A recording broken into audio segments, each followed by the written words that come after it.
Well, guys, it is. I'm trying to think of today. Today is Tuesday. Yes, it is. I mean, they all start running into each other after a while. That means we bring our good friend Ralph Michaels, WagerTalk.com. He joins us via the Miami Acura hotline. Why? It's college basketball season, and we're a couple of weeks in now. We've had some time to digest what's going on. We've got a whole bunch of games tonight, and Ralph, first and foremost, this has been a theme on this show for a while, especially this past weekend in the NFL and college football. A lot of people crying about money management and blowing, their bankroll, because one of the most important things to understand when you're going to be a sports bettor is how to bet, I think. And every sport is differently, so can you talk to us a little bit about money management when it comes to college basketball and how to bet this sport? Well, obviously there's much more volume in college basketball than the other sports. So you have to be prepared for those win streaks and losing streaks that are more spread out. In fact, we're into 1 week in college. College basketball started last Tuesday. So from last Tuesday through Monday yesterday, I had 17 plays. Now, for me, I actually have more plays early in the year because of the 353 teams. I do a lot of work on those bottom rung teams. Vegas isn't getting burned on those. They don't put in as much work. And, they're only concerned when they take a big hit, those Kentucky Duke games and that type of situation. So early in the year, I find a lot of volume. But I tell my customers this. First off, Joe Public bets too much money on a game. And many times Joe Public can't afford a sports service.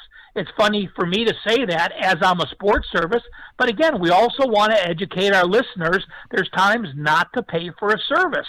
And really, I tell my customers this. If you have a $10,000 bankroll, that means $10,000 you have at home or at a place you can access. It's not going to affect your car payment, your rent. It's not going to affect your normal entertainment, going out with the guys and having a beer. And if you have that $10,000 bankroll, my money management system is $100 per unit. I release my games as a 3-star, a 4-star, and a 5-star play, which means you're betting 300 on a 3-star, 400 on a 4, 5 on a 5. And again, that's with that $10,000 bankroll put away. The second thing with that is people tend to play more on those higher rated games. Well, in my mind, a 4-star is just 1 unit more than a 3. You're betting 300 on a 3.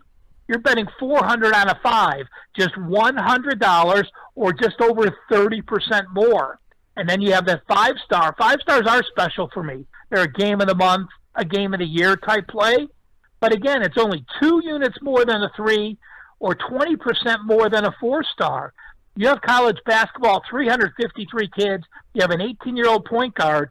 If he's an all-conference player and he twists his ankle the first minute of the game, it doesn't matter how well you handicap that game. It's called gambling for a reason, and many things happen throughout a game where even if you have the right side, you can lose. So have caution, have that percentage.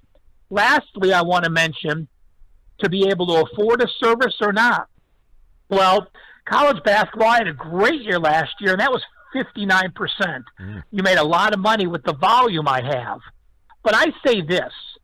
If you're going to get a service and that service is going to win for you, figure out if they hit 55% of their plays, how much you would make betting whatever you're going to bet per game, and how much does that service cost.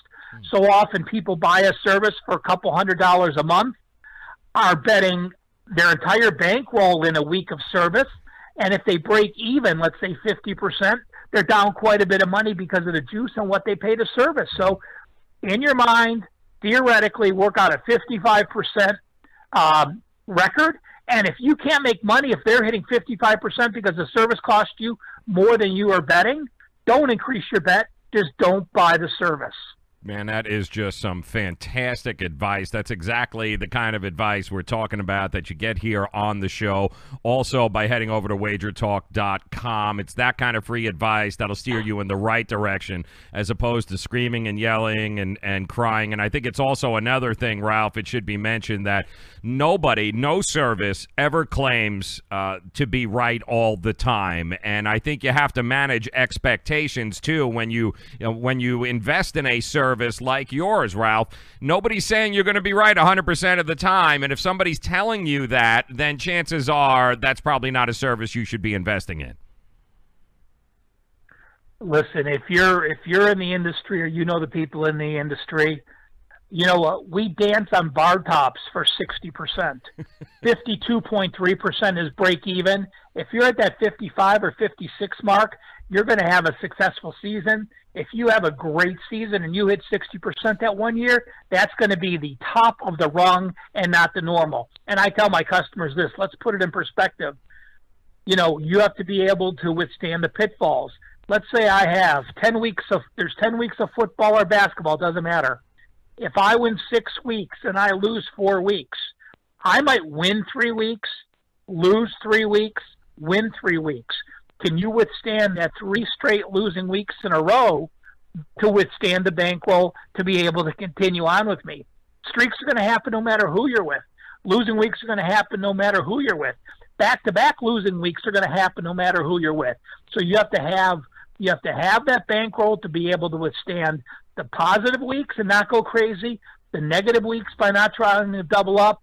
And when you get a quality service and you're with them for a season, more times than not, you're going to have a profit at the end of the year because you were consistent and you were able to bet every game from game one to their final game because you had the bankroll to do so. Yeah, I mean, it's cliche, but it's so true. I mean, it is a marathon. It is not a sprint. And chances are, if you're not in it for the long run, if you're hoping to get that quick hit and get in and get out, this is probably not where you should be. Go to the blackjack table, go to roulette, do something along those lines. But if you're going to seriously invest in sports betting, then you have to understand, Ralph, it is a marathon. It's not a sprint.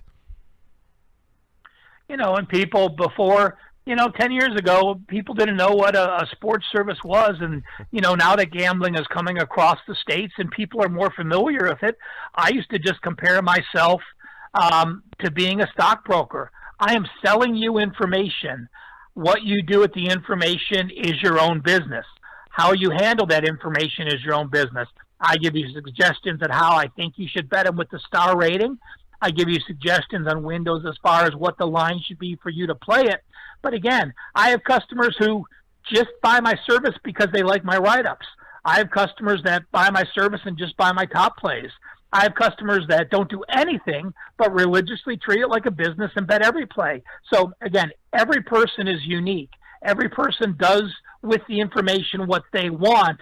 All I can do is provide it in the manner I do. That's right. He is Ralph Michaels, wagertalk.com. Make sure you guys visit him and follow him on Twitter. Always some great information coming from his Twitter handle, @CalSportsLV. And we pride ourselves here on the Joe Raineri Show to bring you only the best. And we appreciate Ralph's time. And we'll have Mark Lawrence on later this week. I can promise you, if they're here on this show and you guys are listening and watching them, they are the real deal. Unfortunately, it's an industry, Ralph, that's riddled with a lot of crap, but you won't find any of that here. These are the guys that are proven professionals, have been doing it year after year after year, and they're still doing it, so you can certainly count on these guys doing the right thing by you. Now, let's talk some basketball here, Ralph. What are we, a couple of weeks into the season, NCAA. What have we learned thus far? How is the season going? How are the pros versus the Joes? How's public doing versus the underdogs? What have we noticed so far? Well, again, we're 1 week in, we're 7 days into the season, so there's still going to be so much value. Did we learn anything from Duke blowing out Kentucky last Tuesday? No.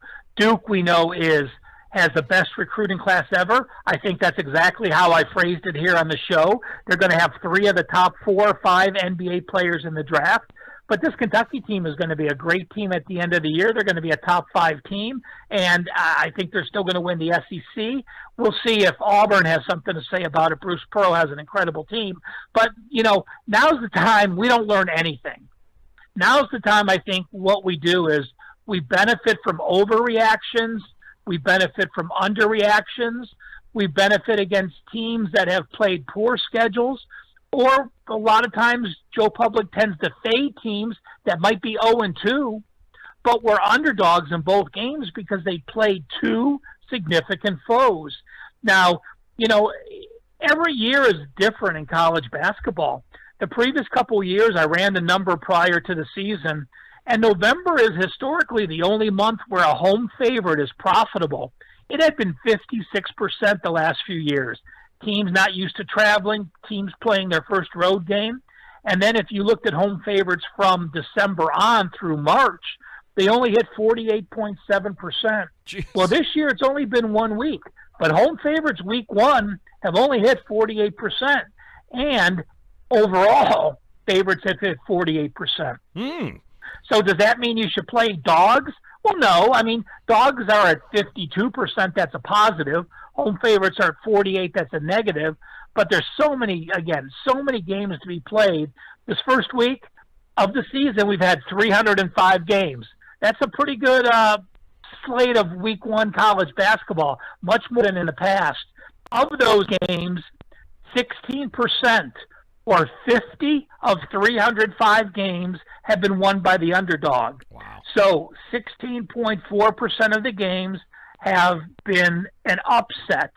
And there's been 13 teams that have already lost as a double-digit upset. A couple of them you're going to be very familiar with. Baylor was a 21-point home favorite. They lost to Texas Southern. Boise was a 15-point home favorite. They lost to Idaho State. UCF, from your Orlando team, 21.5-point home favorite, losing to that team from Boca Raton, Florida Atlantic. And then you have other teams, Richmond, South Carolina, UTSA, West Virginia lost to Buffalo, Jackson lost, and so there's been, again, those teams have lost as a double-digit favorite. Do you say they're horrible? No. It could just have been an off game. It could be a night they shot poorly, but you make your adjustments, look accordingly, and a lot of times you can get value. I think you get more value from playing against the team that pulled the upset than you do playing on a team that got pulled the upset. All of a sudden early in this year, this team thinks, wow, I beat Baylor, a potential top 20 team. I am awesome. Well, Texas Southern lost their next game as a favorite because sometimes you get a little high on yourself, or perhaps you shot 80% in a game, you're never going to shoot 80% on again. So, again, just a situation to outline that, yes, they happen. Upset-wise, if there's a dog you like in basketball, it's not a bad idea to perhaps play a little bit on the money line. You don't want to affect your profit one way or the other, but if there's those dogs you like, that dog percentage will actually go up, I think, a little bit, where I think almost 1 out of every 5 underdog will be pulling the upset in a few weeks. Wow. Ralph Michaels joining us, wagertalk.com. Visit him on Twitter at CalSportsLV. Let's just talk about it. You said it's only been a week. I'm looking at it, and you tell me if you agree or disagree. I mean, my top 5 teams, I got Duke, Kansas, Gonzaga, Virginia, Nevada, and I guess you can move 1 or 2 as somewhere in there. But is that about right? Are those the 5 best teams still in the country? What was that team from Reno? Yeah. Nevada. Damn it. I have Duke, Kansas. I still have Virginia. Nevada, I understand they're going to be there. I just can't put them in my top 5 right now because if they were playing, I also have Auburn up there, Syracuse, and I even have Marquette. If Nevada's playing Auburn, I still make Auburn the favorite. So to me, Nevada can't be that top 5 team. Yes, they got all the publicity. Yes, they're going to be incredible. Yes, they're probably going to be a Sweet 16. Yes, they might be the number 1 seed. But when I'm doing my top to bottom, I basically say this. If you were on a neutral court and I had these two teams lined up, who would I make a favorite? And whoever I would make a favorite is the head of the team I don't. So, again, Duke till they prove anything to me. Kansas number 2, Virginia 3, and then Syracuse and Auburn 4 and 5. Auburn's probably 4, Syracuse 5. Nevada, I'm pretty sure I said it right there, Ralph, because otherwise I know I'm going to order more than just a beer there. Nevada, they are right now, they opened up 60-1 to win a national championship in some of the futures. They are now 12-1 since opening in that number in April. Duke is 5-2. Is there any value maybe from a future standpoint with that team? And is there any value in Duke at 5-2 whatsoever? I have a good friend out here, used to be on Wager Talk, still is now the sports cheetah, Preston. And Preston went out, and after that Duke win, bet $10,000 on Duke to win the entire tournament at plus 350. Wow. So that kind of bet's going to make it go down to plus 250 like they are now. But he obviously thought there was, and he thought, it's one thing having recruits, but it's another thing having a coach that, number 1, is going to get you to the Elite Eight or the Final Four, and number 2, knows how to handle one-and-done players. There's not many coaches that know how to do it. There's not many coaches that can get these one-and-done players who know they're going to be a high pick to play defense when it comes to mark.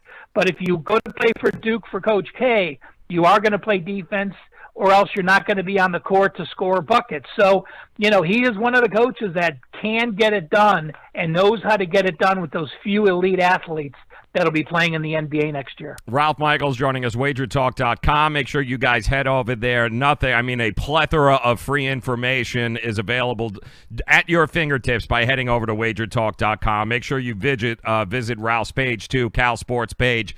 He's right under the handicappers. You can't miss it. Just always a great source for you guys to be able to make smart investing decisions. All right, we've got a slate of games here tonight. Very interesting, Ralph, and I know you've got a couple kind of off the beaten path that you want to talk about, but I'm going to throw you one that I circled, and I want to get your thoughts, and you tell me if I'm crazy. And it has to do with Colorado and Drake. I believe Colorado is right now laying 14.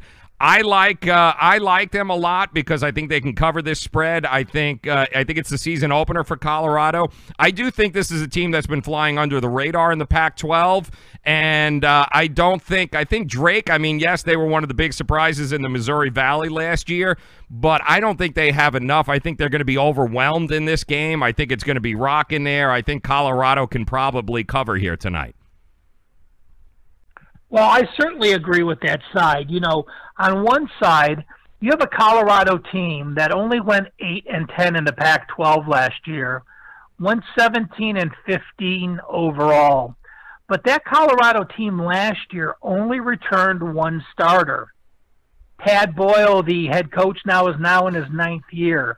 Not only does he have 3 returning starters this season, but he also has the number 85 recruiting class.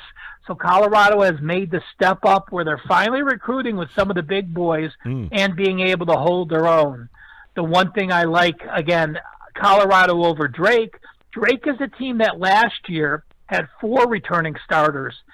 They won 17 games. They won 17-17 against the middle-of-the-road schedule. It was 163 out of the 351 teams. But this year, they're with a new head coach, Darian DeVries, first-year head coach. He was a Creighton assistant for the last 17 years. So, again, you're going to be changing schemes, what Drake's doing, and Drake only has 1 returning starter. Now you have Colorado, which plays a little more up-tempo, a Drake team which doesn't have their feet under them yet, now playing against an upper-tempo team in the altitude. I agree with the Colorado side. Yeah, and I love this kid, too. Was it McKinley Wright, I believe, the 32nd or something along those lines? He ended up breaking Chauncey Billups' freshman record, so I think it's just going to be a little too much for a very inexperienced Drake team there. How about you? I know you're looking at Georgia State tonight. Is that true? Is that game even on the card? Talk to us. Oh, come on. Georgia State, you know Georgia State. They've been a tournament team the last few years. And,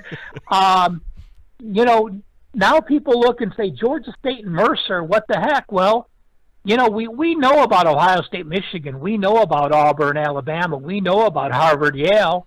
But these two used to be SoCon members just a few years ago before Georgia State entered the Sun Belt. Wow. And, in fact, Mercer took a couple of their players recruiting the last few years. So Georgia State has this game circled. Georgia State knows they can beat them. They've beaten them 16 of the last 19 times. And you look at Georgia State. They're 1-1 this year, but they played two very tough opponents. They went out to Montana in the opener. Montana is the best team in the Big Sky. They're the best team this year. Georgia State lost by 7. They pushed that game against the spread. Then they came home against a very good East Tennessee State. Again, another SoCon Conference team that's very good. So now they have a step down in class with Mercer. Well, Mercer played 2 games this year. They're 1-1. The one team they beat was a lower Division II team. And then they beat UAB. Well, did they beat UAB because they played well or UAB played poorly? UAB only shot 13% from three-point land. That won't happen. Georgia State with 4 returning starters, Mercer with 0 returning starters, and I think this is certainly a situation where Georgia State taking a step down in class, Mercer playing on the road, a step up in class, and we're getting a very reasonable number at -12 on Georgia State. Yep, over under 144.5 as of a little while ago on uwager.eu. Like to play, Ralph, as always, and I do think there's another one on the card, right? Don't you like? Pepperdine is playing. You don't often hear a lot of people talking about Pepperdine, but I can promise you, Ralph Michaels will. Talk to us a little bit about their game tonight against Northern Colorado, is it not? Well, the Northern Colorado Bears were one of my favorite teams last year, and they were in such a unique situation. They now have a third-year head coach. The first year he took over, Northern Colorado had won 9 games. They had sanctions. They couldn't win the conference that year, and they couldn't win or go to the NCAA tournament or any postseason tournament. So this brand-new head coach talked his players into redshirting. He had seniors ready to play, returning starters, and he said, why not sit out this year? Let's make a big effort next year, and we're going to have all this people back with a great team. Well, that's exactly what happened. So last year they actually returned 7 starters, 2 from the previous year, 5 from the year prior. They went to 26 wins. They went to the CIT. They had a great season, and they're progressing. Now they have 3 starters back, but they have a lot of depth. And Pepperdine, again, we all have been seeing the wildfires and the tragedies. Well, that is surrounding Pepperdine. This Pepperdine team had to have a game canceled last week. And now, is this game on their mind? Absolutely not. They're having to play basketball after dealing with this havoc the last 2 weeks. They are going to play a Northern Colorado team that's up-tempo. They're going to play a Northern Colorado team that has very good defense. And again, Pepperdine without their legs underneath them, against altitude and tempo, it's a situation I'm going to play against. Plus, you have Pepperdine with a brand new head coach. Lorenzo Romer returns. He was here in the 80s, I believe, as the head coach. He was Washington's head coach the previous couple years, does very good at this job. But again, a new head coach, only 1 game under your system, only 3 returning starters, and your best player may be out tonight. Both Georgia State and Northern Colorado are official plays. If you follow me on Twitter, off to an 11-6 and start. Both of these plays, if you went to Wager Talk, would be for sale. Don't buy them. You're getting them right here. That's right. See, that's the kind of service, that's the quality that you get here on the Joe Raineri Show. He is Ralph Michaels, wagertalk.com. Do visit him, though. College football, NFL. He joins us Thursday this week. Of course, we'll go over that slate of games, but everything is available. Packages at a price that you guys haven't seen before. Make sure you guys head over to wagertalk.com. Follow the Cal Sports page when you get there. Always some great information and some great value with the picks and the information that comes along with it. All right, I'm going to throw one more your way. It's a big-time team. It's a big-time name. And I know it's something I circled just because I'd seen it early on yesterday, and I'm like, you know what? Tennessee taking on Georgia Tech. And Tennessee, you want to talk about starters coming back. I think they've got 5 that are on their way back. Georgia Tech just doesn't have anybody who can score. It's a big number. It's 15 and a half, Ralph. Am I crazy thinking this is an easy victory and an easy cover for Tennessee? I made the game 18 this morning. So I go through the card every day before I look at the lines, and I make the line out. You know, with Tennessee, you're off a 26-9 season. You played a top 15 schedule. Your scoring is there. You weren't a great rebounding team, but neither is Georgia Tech, so you don't have to worry about that. Rick Barnes, in his 4th year, does have 5 returning starters. One thing that might surprise you, though, you know, Georgia Tech with John Pastner in his 3rd year, Georgia Tech actually has a significantly better recruiting class than Tennessee. They're number 46, Tennessee number 114. It may take a while for them to get going. Excuse me. They only do have the 2 returning starters. So obviously with my number, I would lean Tennessee, but it's not enough of a difference in the game for me to have a play on the side. There you go. All right. See, that's the kind of honesty and the upfront that you're going to get from Ralph Michaels at wagertalk.com. Again, make sure you guys head over wagertalk.com, check out the Cal Sports page, and definitely do yourself a favor. Make sure you follow him on Twitter at CalSportsLV. That is a college basketball sandwich, folks. That's what we are talking about. Make sure you guys join us Thursday. Ralph will be back. We'll be talking about some college football and also some NFL games. And I got to ask you, Ralph, because I got you on the phone, Ball State tonight? I mean, do you have a feeling one way or the other, or are you the hell with it? I'm not even looking at college football tonight. You know, I have a lean. It's not a play for me. And when I have a game on TV like this, I give my customers an opinion on the game just because a lot of guys want to play it. And Western Michigan actually called this their most important game of the year. They're at 6 wins, but they're off back-to-back bad losses. And Ball State is just a team. I do offensive, defensive, and special teams rankings. They're 110th or worse in offense, defense, and special teams. I think Western Michigan can pull this one out. I think they have motivation to do it when your coach calls you out and says, this is the game we have to win to prove we're a real team after those back-to-back ugly losses. I think they can get it done in Muncie. There you go. All right, make sure you guys head over wagertalk.com. He is Cal Sports LV on Twitter. Make sure you follow him. Ralph Michaels, it is always a pleasure, my friend. We'll talk to you again on Thursday. Enjoy the night. Hey, guys, Friday, make sure you listen to Mark Lawrence, one of my favorite people in this industry. He's been a friend for 25 years. And I actually, when I left North Coast and before I came out to Vegas, I actually worked for Mark for one football season. A fantastic guy, and no one is a better technical handicapper than Mark Lawrence. Yeah, I often kid with him. He invented sports betting along with Marconi when they invented radio. So they're like a pair, those two. Yeah, you know, Mark was in this business for a long time, and you know, Mark actually, I'm sure a lot of you know Phil Steele Publications and North Coast Sports, and that's who I worked for 15 years. Mark actually got Phil into business because Phil was printing Mark's newsletter back in the 1980s. So Mark's the start of all these Cleveland handicappers that have come out of there, and again, just an incredible person and just a great handicapper. One of the best that there ever was, that's for sure. You're not too bad yourself. Ralph Michaels, wagertalk.com. Ralph, we'll talk to you Thursday. Have a great night. Thanks, guys.